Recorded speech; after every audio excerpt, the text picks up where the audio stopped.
오늘 우리는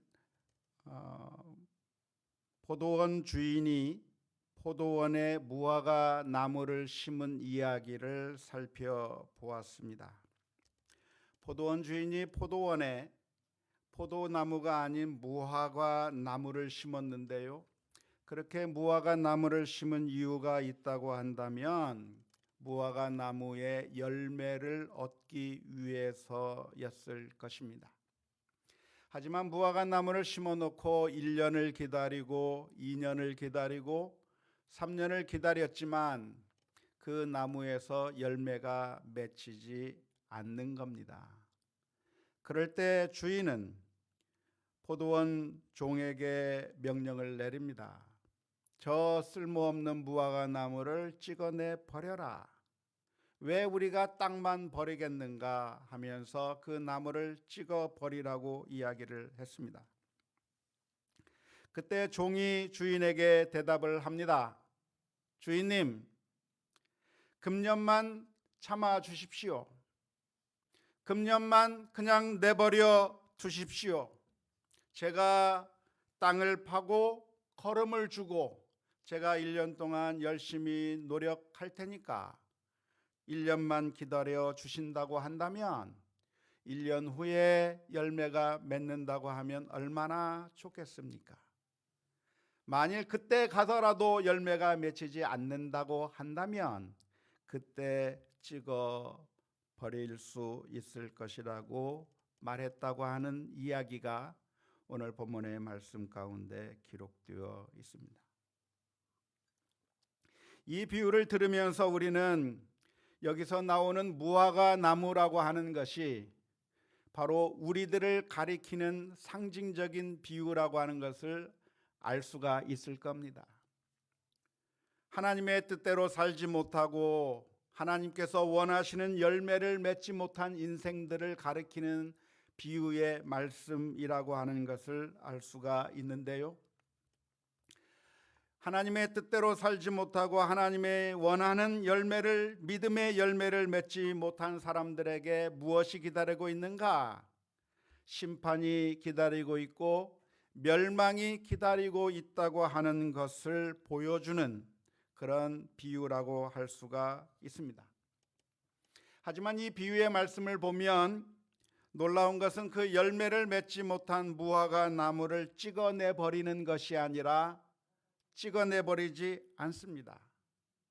기회를 한 번 더 주는 겁니다. 지금 당장 찍어버리지 않고 불합격인 인생을 향해서 지금 당장 찍어버리지 않고 또 한 번의 기회를 준다고 하는 것, 이것이 얼마나 좋은지 모릅니다. 우리는 늘 실패할 수밖에 없는 인생인데 한 번 실패하면 너는 불합격이야 하면서 그냥 내쳐버리는 것이 아니라 너는 실패한 인생이니까 아무 쓸모가 없어 하고 내쳐버리는 것이 아니라 실패한 인생에게도 한 번 더 기회를 준다고 하는 것이 얼마나 감격스러운 일이고 얼마나 고마운 일인지 모르겠습니다. 골프를 하다 보면 멀리건이라고 하는 게 있습니다. 한번 쳤는데 잘못 쳤어요. 그러면 그 같이 치던 사람들이 다시 쳐 그러는 거예요. 한번 쳤는데 잘못 쳤으니까 그걸로 그냥 끝내버리는 것이 아니라 멀리건 하면서 다시 치라는 거예요. 다시 쳐. 그런데 그런 모습들이 우리들에게 있다고 하는 것이 얼마나 다행스러운지 모르겠습니다. 우리 아이들이 그림을 그리다가 망쳐버리면, 그래서 속상해서 울고 있으면 그러지 말고 다시 그려 새 도화지를 주는 것과 같고, 한번 실패한 인생을 향해서 다시 한번 기회를 줄 수 있다고 하는 것이 너무나도 큰 소망이 되는 것입니다. 오늘 우리가 송구영신 예배를 드리고 있는데요, 2021년을 이제 마무리하고 있는 이 상황 가운데서 우리들의 마음 가운데 그래도 소망이 있는 것이 무엇입니까? 2021년은 많이 힘들었고 2021년은 여러 가지 엉망진창이었고 금년 한 해는 여러 가지 많은 문제들이 있었지만 그것으로 우리의 모든 것이 끝나버린 것이 아니라 2022년에 새해를 맞이하고 이제 다시 시작해 볼 수 있다고 하는 것을 생각할 때 우리들의 마음에 또 한 번의 소망이 솟아오르게 되는 것입니다. 오늘 예수님께서 해주신 이 비유의 말씀 가운데서 포도원 주인은 누구를 가리키는 것일까요? 포도원 주인은 누구를 가리키는 것이겠습니까? 하나님을 가리키는 것일까요? 그렇다고 한다면 종은 누구를 가리키는 것일까요? 우리가 비유를 해석하면서 종종 수렁에 빠져서 그 비유를 잘 해석하지 못하게 되는 경우가 있는데요, 어쩌면 이 비유도 그런 것과 비슷할 거라고 생각이 됩니다. 하나님은 어떤 하나님이신가 라고 하는 것을 질문할 때 우리는 이 비유의 말씀을 보면서 포도원 주인이 하나님과 같다고 생각하기가 쉽습니다. 왜냐하면 포도원 주인과 하나님 사이에는 닮은 점이 많이 있기 때문에 그렇습니다. 포도원 주인이 무화과 나무에 생사 여탈권을 가지고 있는 것과 마찬가지로 하나님께서는 우리 인생에 대한 생사 여탈권을 가지고 있기 때문에 이 포도원 주인은 바로 하나님을 나타내는 것이라고 생각하기가 쉽습니다. 그래서 이 포도원 주인을 보면서 마치 하나님이 이 포도원 주인과 비슷한 것인가 라고 생각하게 되는데요, 사실은 이 포도원 주인이 하나님을 나타내는 것은 아닙니다. 물론 하나님을 나타내는 면도 있지만 사실은 포도원 주인도 종도 하나님을 나타내는 것이 아닙니다. 왜냐하면 포도원 주인과 나무와의 관계는 아무 관계도 아니기 때문에 그렇습니다. 포도원 주인에게 있어서 무화과 나무는 무엇일까요? 포도원 주인에게 있어서 무화과 나무, 그것은 주인과 소유물과의 관계입니다. 사랑의 관계가 아니라 주인은 그 무화과 나무를 어떻게 보고 있냐면 저 무화과 나무가 나에게 무화과 열매를 줄 수 있다고 한다면 좋아하고 기뻐할 것이지만, 그런데 만일 저 무화과 나무가 나에게 열매를 주지 않는다고 한다면 가차없이 찍어내버릴 수 있는 사람이 포도원 주인인 겁니다. 물론 제 아내는 화초를 너무나도 사랑합니다.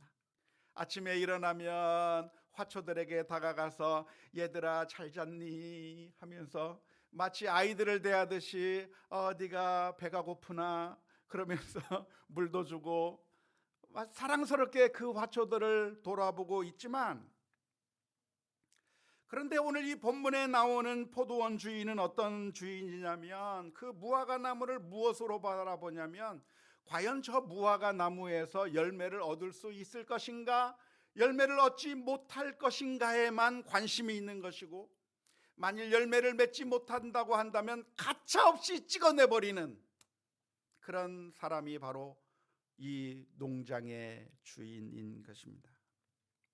종도 마찬가지입니다. 종도 오늘 비유에서 나타나서 하는 이야기가 주인님 금년에도 좀 그대로 놔두십시오, 1년만 참아달라고 이야기하고 있지만 그렇게 말하는 이유는 그 종이 그 나무를 사랑하기 때문에 하는 말이 결코 아닙니다.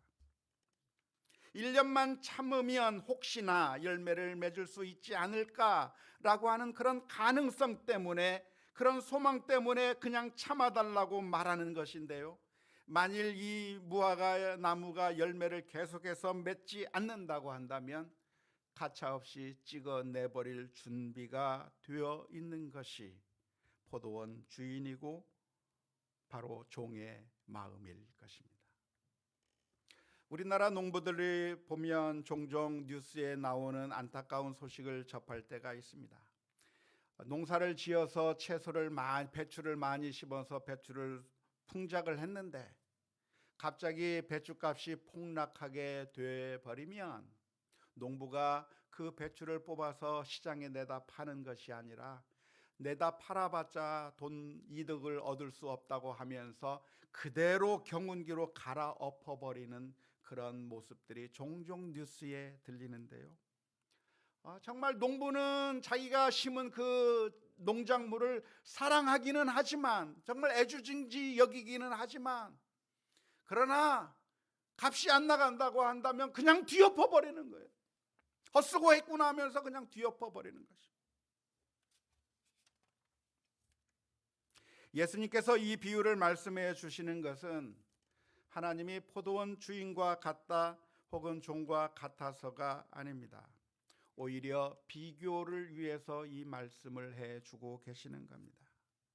아무런 사랑의 대상도 아닌 무화과 나무를 그래도 1년이라도 더 참아보자고 하면서 주인이 열매가 없는 그 나무를 1년 더 참을 수 있는 이야기를 말씀하면서, 그렇다고 한다면 사랑이 많으신 그 하나님께서는 우리에 대해서 얼마나 더 참으시겠는가를 말씀하시기 위해서,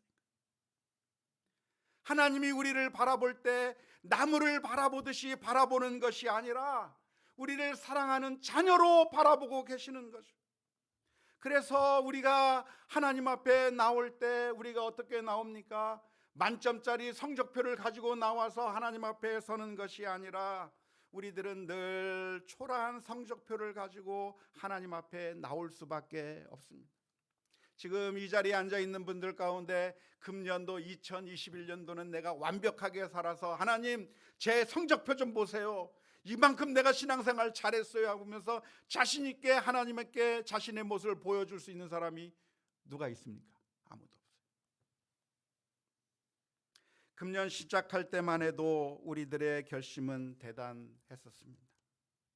금년에는 내가 신앙생활을 좀 더 잘해야 되겠다, 내가 금년에는 이러한 일도 하고 저러한 일도 하고 내가 무엇인가를 이루겠다고 열심히 결심을 했지만, 그 결심이 매일매일이 똑같다고 한다면 모두 다 성공할 겁니다. 하지만 사람은 작심 삼일이죠. 3일 전에 결심한 것 3일이 지나면 그 결심 언제 했는지 모르게 실패하는 인생이 우리들의 인생이기 때문에 또 실패할 수밖에 없는 것이죠. 그래서 실패하는 우리를 보고 이 세상 사람들은 손가락질하고 비아냥거리고 실패자라고 이야기할 수 있을 것입니다. 하지만 오늘 이 비유의 말씀을 해주시는 우리 주님께서 우리 하나님이 어떤 하나님인가를 말씀해 주고 계시는데요, 그 하나님은 우리를 매몰차게 찍어내 버리시는 하나님이 아니라 하물며 그 나무에 사랑을 가지지 않은 주인도, 그 나무를 사랑하지 않는 종도 1년을 참을 수 있다고 한다면, 우리를 사랑하사 그 아들을 십자가에 내어주시기까지 사랑하신 그 하나님께서 우리를 얼마나 더 사랑하고 얼마나 더 참으시겠는가를 말씀해주고 있는 것이죠. 하나님은 어떤 하나님이십니까? 사랑의 하나님이셔요. 마치 우리들의 아버지와 같아요. 그래서 아버지의 재산을 다 창기들과 함께 허랑방탕하게 써버리고 이제 거지가 되어서 돌아온 그 빈털터리 아들을 뛰어나가서 맞이했던 아버지처럼, 하나님께서는 저와 여러분들의 모습, 비록 초라한 모습을 가지고 이 자리에 왔다고 할지라도 우리 주님께서는 영접하시고 참으시고 또한 사랑을 베풀어 주신다고 하는 사실을 바라보면서 주님 앞에 다시 한번 나아갈 수 있기를 주님의 이름으로 축원합니다.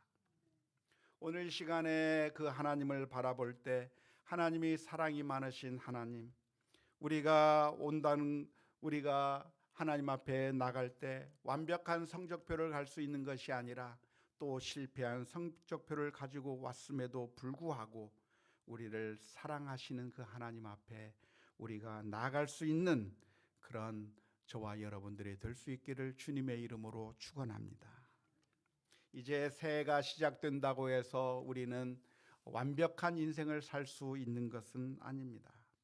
또 넘어질 수 있고 또 실패할 수 있습니다. 하지만 그렇다고 해서 좌절할 것이 아닙니다.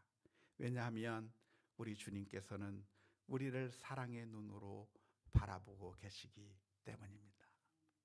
우리 꼬마 아이들이 이제 갓난아기에서 돌이 다가오고 돌을 지나가게 되면서 일어서서 뒤뚱뒤뚱 걸으면서 걷기 시작합니다. 걷기 시작하다가 넘어지는, 아장아장 걷다가 넘어지는 그 아이를 어느 부모가 왜 걷지 못한다고 비난하면서 꾸중할 부모가 누가 있겠어요? 그 모습을 보면서 사랑의 눈으로 바라보고 그 아이를 안아주고 기뻐하는 것이 부모님의 마음인 것처럼, 사랑하는 성도 여러분, 2021년도 실패했어도 우리를 사랑하사 그 아들을 십자가에 내어주신 그 하나님을 바라보며 믿음으로 다시 일어설 수 있는 우리 모두가 다 될 수 있기를 주님의 이름으로 축원합니다. 그리고 새해를 시작하면서 주님과 함께 동행하는 가운데 또 넘어져도 우리 자신을 바라볼 것도 아니고 우리 주변을 바라볼 것도 아니고 하나님을 바라보면서 믿음으로 승리하는 우리 모두가 다 될 수 있기를 주님의 이름으로 축원합니다.